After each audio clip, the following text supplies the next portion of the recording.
If you're in the market for an audio interface but don't want to break the bank, there are a couple of options open to you. Two of the most compelling interfaces at this price point are the Behringer UM2 and the M-Audio Mtrack Solo. By the end of this video, you'll know which one you should splash your cash on. You can pick up both the Behringer UM2 and M-Audio Mtrack Solo for around £39 or $50 on Amazon. The spec rundown for the UM2 is on your screen right now. And these are the Mtrack Solo's specs. In real terms, there isn't a lot between these two interfaces spec-wise. Both are class compliant, both have similar budget-friendly mic preamps on board, and they both deliver 16-bit 48kHz quality audio. To discover what separates the two, we'll need to take a closer look. Unsurprisingly, at this price point, the Behringer UM2 is made completely of plastic, and that's totally understandable. Happily though, despite being a little on the light side, it doesn't feel especially fragile. On the front of the UM2, left to right, we have a combination XLR mic and 1/4-inch TRS input. There are clip LEDs here to let you know if your input signal is too hot, which is definitely a bonus. Next, there's a 1/4-inch TRS input and corresponding clip LEDs. There's a direct monitor button which allows you to monitor your input signal via an attached pair of headphones with zero latency when engaged. There are two LEDs here that indicate when the UM2 is powered on and when 48V phantom power is active. And there's a 1/4-inch headphone output on the end here. On the top of the unit is where you'll find gain controls for the XLR/1/4-inch combo input, the 1/4-inch instrument input, and the output gain.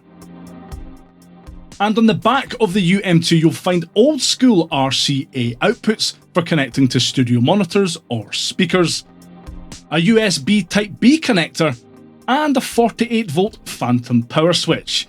I'm really not a fan of the phantom power switch being on the back of the interface, to be honest, as it's quite fiddly to get to in practice. Build quality, as you might imagine, is just okay.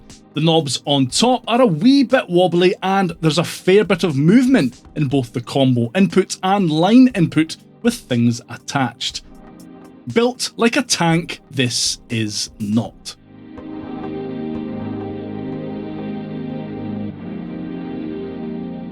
Just like the Behringer UM2, the M-Audio Mtrack Solo has a fully plastic body. Again, not really surprising at this price point, though the mix of matte and gloss finishes here makes the Mtrack look slightly more premium than the UM2, if that matters to you at all. On the front of the interface is an XLR/1/4-inch TRS combo input. Next to that is a 1/4-inch instrument input with a toggle switch to select between line level stuff like microphones or keyboards, or guitars and basses. Next, there's a phantom power switch which is mercifully situated on the front of the interface. There's a 3.5mm headphone jack here, which I have mixed feelings about. I think I'd rather have a 1/4-inch headphone input if I'm honest. And at the end here there's a toggle switch which allows you to change between hearing the direct signal input or the USB stream return signal. On the top of the Mtrack Solo you'll find gain controls for both inputs, and just like the UM2, this unit features clip lights that light up green when an input signal is detected and turn red if your signal is too hot and you're clipping. There's also a phantom power LED that lights up when phantom power is engaged, and an output control here as well. And on the back of the interface are old school RCA outputs again, and a USB-B port here as well. Overall, the build quality of the Mtrack Solo is pretty good considering it's made of plastic. The combo input and jack inputs are both solid with minimal movement or wobbliness when something's plugged in. The switches all feel solid too, though the gain knobs on the top of the interface are a bit on the sugary side.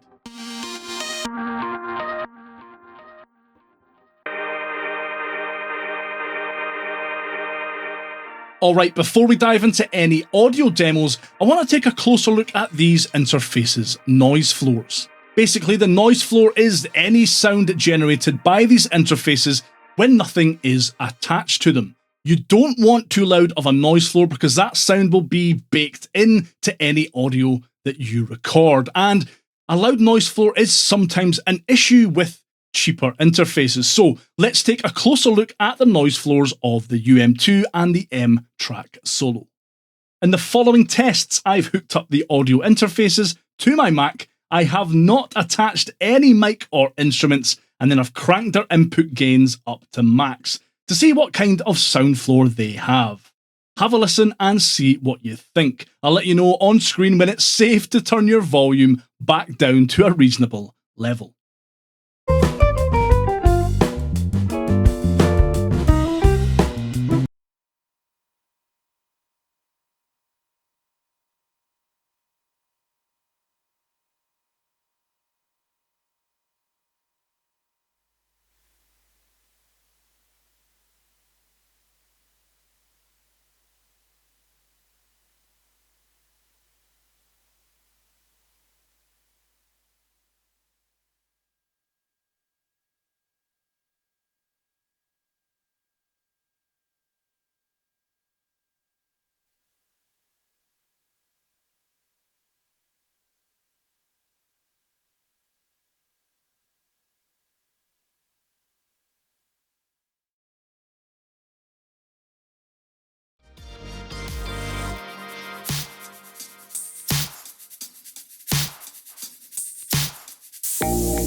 Okay, enough of that. How do these audio interfaces actually sound then?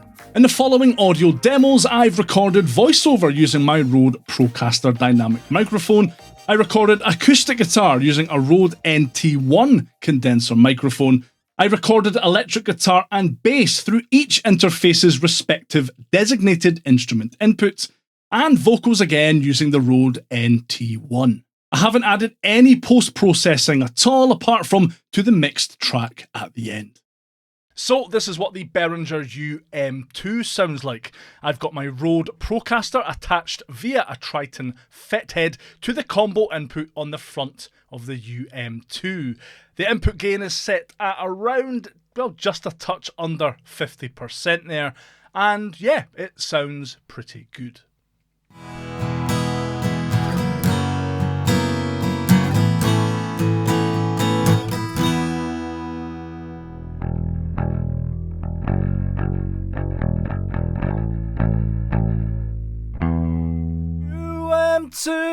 UM2, UM2.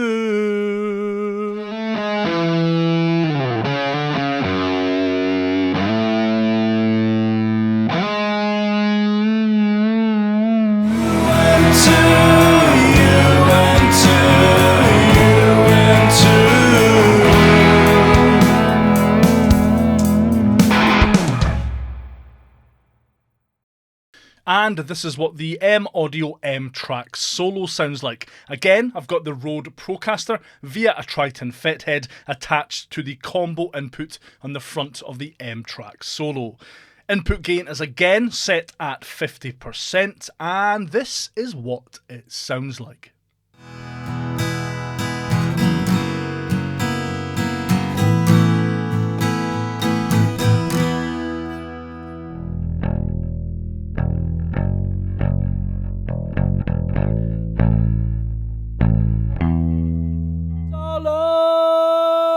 Solo, solo.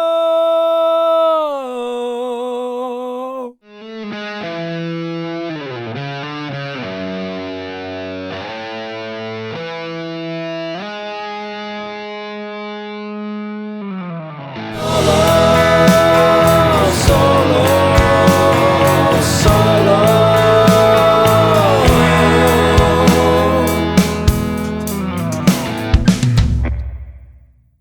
Okay, let me know which of the two interfaces sound best to you down in the comments, and if you could give that like button a wee tickle on the way past, I'd really appreciate it.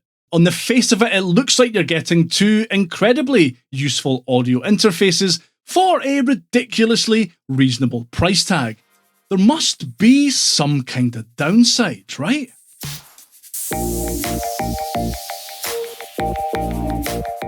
The UM2 is really light, which on the one hand makes it really portable, but on the other doesn't exactly fill me with confidence that it's necessarily built to last.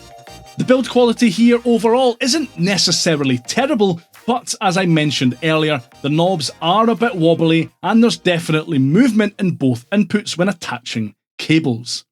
What's more, I encountered quite a bit of latency when recording and had to deal with all kinds of weird digital pops and sounds when trying to get audio into my Mac, which I can only assume is some kind of RF interference that the UM2's plastic body isn't built to eliminate. Yeah, just not a fantastic or even really a particularly good experience overall. Also, and this is more of a personal gripe, I really hate that the 48V phantom power switch is on the back of the interface. Why would you do that? Why, Behringer? Why? The issues I have with the UM2 are mostly present in the Mtrack Solo as well. It's completely made of plastic, it's very light, which, yes, makes it portable, but doesn't give you a huge amount of confidence that it's going to last for a particularly long amount of time.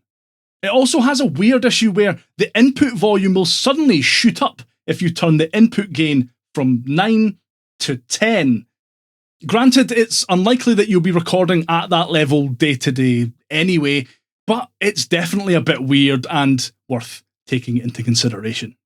Having said that, the Mtrack Solo didn't have the same latency problems that plagued the UM2, and I didn't encounter any weird pops, clicks, or anything like that while recording.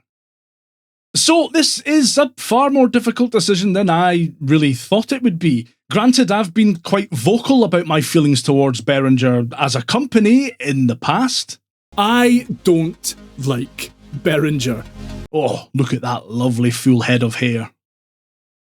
And perhaps those criticisms were a bit unfair and even a bit snobby on my behalf, really. If you're just getting started with audio production and recording and you're working with a limited budget, Behringer will likely have everything you need and you definitely won't break the bank getting it. Having said that, considering these interfaces are both the same price, at the time of making this video anyway, the Mtrack Solo is just objectively better than the UM2 where it counts. Sound quality. It's not perfect by any means, that's not what I'm saying. Both of these interfaces suffer from the kind of lackluster build quality that you would probably expect from interfaces that cost less than 50 quid. But I had less issues, less latency, and overall a better experience recording with the Mtrack Solo. So for that reason, I'm going to say that the Mtrack Solo comes out on top here. It's just a better overall recording experience and is definitely the best interface that you can buy for under $50. Let me know your thoughts on these all plastic powerhouses down in the comments, and if you want to drool over even more audio interfaces, watch this video next.